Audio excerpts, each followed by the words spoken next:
कर्नाटक हुकूमत ने रियासती वक्फ बोर्ड की मजलिस आमिला को मुकम्मल करने के लिए आज 4 अरकान को सरकारी तौर पर नामजद किया है, जिसमें एक सुन्नी, एक शिया और एक समाजी कारकुन और एक सरकारी अफसर को रुकन शामिल किया है। सुन्नी ज़मरे से रियासत के मारूफ सुन्नी आलिम दीन मौलाना सैयद मुहिउद्दीन हुसैनी अलमारूफ तनवीर हाशमी, शिया ज़मरे से मीर क़ाइम अब्बास, समाजी कारकुन के ज़मरे से खालिद अहमद और सरकारी अफसरों के ज़मरे से IPS अफसर सारा फातिमा को नामजद किया गया है।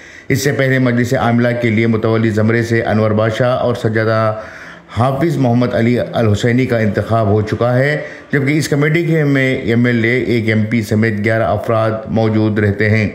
अब नामजद अरकान के बाद कमेटी मुकम्मल हो चुकी है, जिसकी वजह से रियासती वक्फ बोर्ड के चेयरमैन के ओहदे के लिए जल्द ही इंतखाब होगा।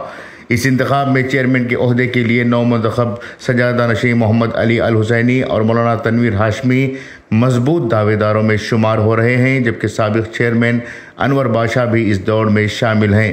गौरतलब बात है कि रियासत कर्नाटक में औक़ाफ़ी इदारों के तहफ़्फ़ुज़ के लिए एक मजबूत और हिकमत वाले चेयरमैन की ज़रूरत है, जिन्हें कम अज़ कम अच्छे और बुरे की तमीज़ मालूम हो। ऐसे में अहले इल्म तबक़े को तरजीह देने के लिए अवाम की जानिब से गुजारिश की जा रही है।